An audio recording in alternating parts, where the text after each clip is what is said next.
Hello, everybody. Welcome into the ESPN set here at the Gila River Arena. We just wrapped up UFC 263, and we're about to wrap up this desk. But first, we got to talk about what took place here this evening at UFC 263. Marc, plenty to get to. He is Marc Raimondi. I am Brett Okamoto. And let's get right to it, to the main event. Israel Adesanya versus Marvin Vettori. I don't want to say it was an easy fight for Israel Adesanya, but he wins every single round, 50-45. What did you make of the champ's performance tonight? I thought a really important fight for Adesanya because the last time we saw him back in March, he was losing at light heavyweight to Jan Blachowicz. And even though that was a weight class higher against certainly a bigger man, I think that did put some doubts and maybe some questions in people's heads about is Adesanya as good as we thought he was coming off that amazing Paulo Costa win last year. I think that the answer that we got tonight was, yeah, he's that same guy. He hasn't lost much. Jan is just a much bigger guy. It was a bad matchup. I thought Adesanya, he had a very technical game against Vettori. I thought he was very impressive. Vettori is a super durable guy. So he was never really hurt in the fight, except for maybe his lead leg, which got chopped up pretty good by Izzy. But I thought Adesanya looked pretty darn good, and he was never in trouble. He really was barely even really hit flush. I thought that it was a really, really good bounce-back win for the middleweight champ. Yeah, and I agree with everything you said. The one thing that I would push back on is that I don't think that there were people necessarily questioning Izzy after that loss. I think that there's a difference between people questioning how good somebody is and then also just this challenge that superstars have to continue to build upon what they have already done, right? I don't think there was anybody coming off that Jan Blachowicz fight saying, I don't know if Izzy's actually that good. We all know that Izzy's very good, but being very good is not enough when you have reached the level of stardom that he has. So I thought that it was very impressive that he was able to come out and have some moments with Marvin. I think it was a good fight for him to come back to because you got angry Marvin. So there was some viral moments between the two. He was able to captivate people's attention. And then even though he didn't get a finish in this fight, he won every round. Dana White says afterwards that he's already talking about fighting in October. All of this stuff is good. So let me ask you this, though. I think you and I spoke about this week, is that for a while there, it just felt like, and it's the same, you can relate it to Conor McGregor, you can compare it to it, is that every single thing that Israel did was building, all right? Do you still get that sense, or what does this guy need to make sure that momentum continues and he keeps not only just maintaining where he's at, but continuing to become a bigger star? Well, what's interesting now is that he just lost to Jan, so he's already lost to the light heavyweight champion. And now he's going to be fighting probably 2 rematches in a row, right? Because he already beat Marvin Vettori en route to the title in 2018. And he looked even better against Vettori this time around in the second fight. And then he'll probably fight Robert Whittaker here in the next few months. As you said, Adesanya already told Dana White that he wants to fight in October, so that Whittaker would be the shoo-in, contender for that. Yep. So he's already almost cleaned out the division. If he beats Robert Whittaker, what do you do with him? Because he's beaten almost all the top contenders. He dominated Paulo Costa. I mean, against Jared Cannonier is a guy that could still make a move up. I think Darren Till is also a guy that I know Izzy wants to fight Darren Till, but it's really up to Till to Izzy's going to be rooting for Darren Till when he fights Derek Brunson, big time. Izzy is absolutely going to want. I think the sport is going to want Darren Till to win that because that would be a fun fight for Izzy. 100%. So I think everyone is hoping for it. I'm sorry, Derek Brunson. I'm a big Derek Brunson fan. I like Derek a lot, but yeah. I do think that is a big fight. And other than those names that we mentioned, there's not a whole lot for him to do, and he's already lost to the light heavyweight champion. So I do think a 205 future is somewhere in the future, but I'm just not sure when. I agree with you. I think 205 is still there, and we will revisit it. I guess my last question on this one is, what is your excitement level for a rematch with Robert Whittaker? And also, what do you think the excitement level will be for the fans? Because I do think it is a big question. It's almost just kind of piggybacking on what I asked you last, is Izzy doesn't just need wins. He needs chapters. He needs moments, and he knows that better than anybody. This guy from the very beginning has always had that in mind. He's always had his next step plans. So I am super excited about the Robert Whittaker 2 matchup, but how do you think the sport is going to react to it? That's a really, really good question, Brett, because like you, I would be very excited to see that fight again because I think Robert Whittaker is better than he was. I think that he's corrected maybe some of the mistakes that he made against Adesanya when he got knocked out the first time around. I thought he looked, great against Cannonier, pretty good against Till as well. And he is the number 2 guy in the division. I think most people would agree to that.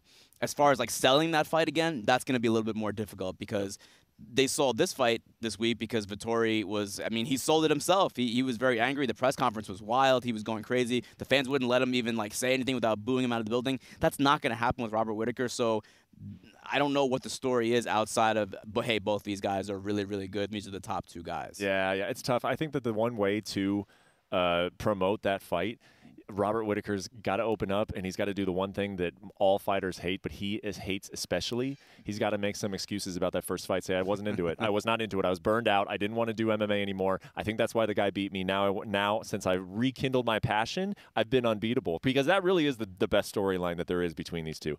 Let's get to the co-main event. Brandon Moreno, who I thought was maybe the biggest winner of the entire weekend. He submits Deiveson Figueiredo, made it look way easier than it ever should have been, right? Let me ask you that right off the bat. Was he the biggest winner of this entire week? Yeah, I don't have any doubts about that. I think he absolutely 100% is, for several reasons. We were talking about this earlier in the week too.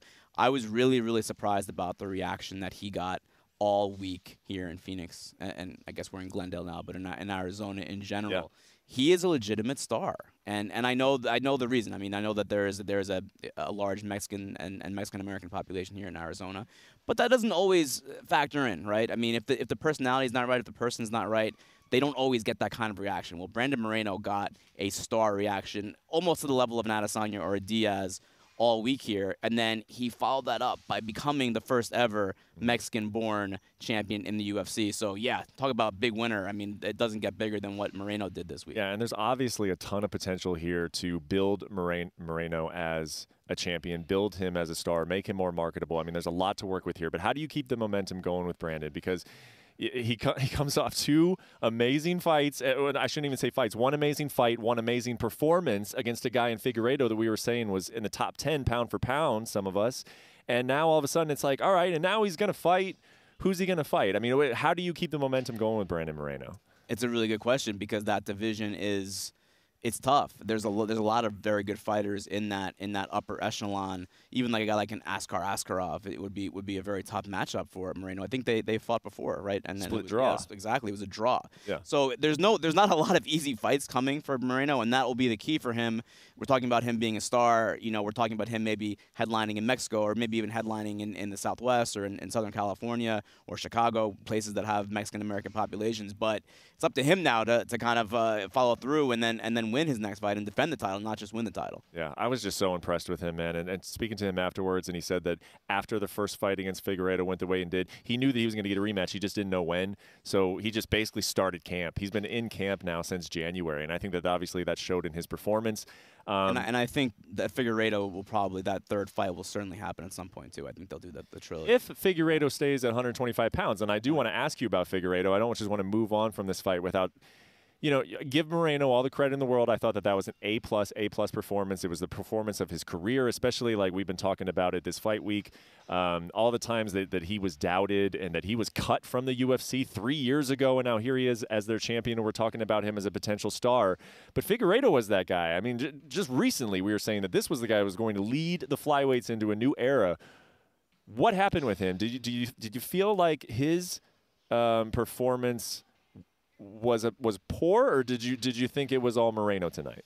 The last thing that I'd want to do right now is to take anything away from Moreno, because he got the job done. Not only that, but he finished the fight. It wasn't a lackluster performance by any stretch. But I think you have to be honest and say this is not the same Deiveson Figueiredo that we've seen in the past. This is not the same guy that fought Alex Perez back in November. It may not even be the same guy who fought Moreno back in December. Yep. And I do think that those weight cuts are wearing on him. And he's not Figueiredo, up-and-coming guy at some point, but he's not a young guy. I believe he's 33 years old. Yeah. He's not a super young guy. Moreno's 27.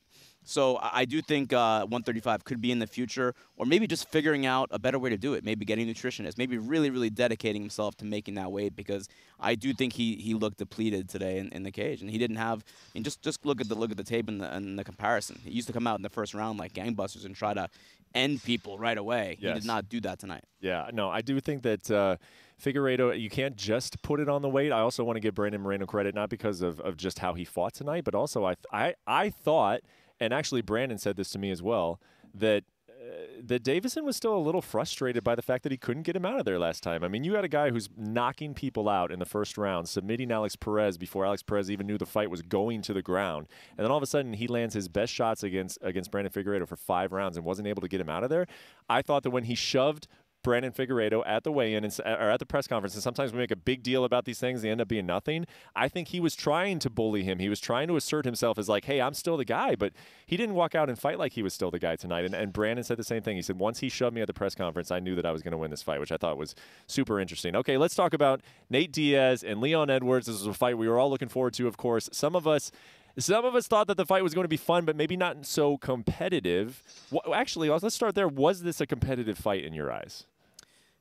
It was, I would say it was competitive, but it was very clear who was winning the fight for the first 4 rounds, right? It was pretty clear that Leon Edwards was winning. Some of those rounds were not super one-sided, but I haven't found a person yet who thinks that Diaz won any of those first 4 rounds. So in that regard, I would say competitive, but it wasn't it wasn't a blowout through 4, but certainly Edwards was winning pretty comprehensively. It was kind of a blowout in my mind. I mean, Nate was holding his own for sure, but Leon was cruising. He was hitting him with some big shots, and we always talk about Nate's durability and toughness. Leon was hitting him with some stuff that I think other people might have gone down to. Yeah. But then even Leon said that in the press conference. He's like, I'm hitting this guy with huge shots, and he's just standing there. I mean, how many people have said that about Nate Diaz? Pretty much every single one of his opponents. So then Nate clocks him, though, in the final minute, and it was very, very dramatic. It was very tense. It was a big moment. But at the end of the day, Leon survives and he gets through it. What I want to ask you is that this was an opportunity that Leon had been waiting for a while. I mean, the story about Leon is that, hey, this guy's a great fighter, but he just can't get over the hump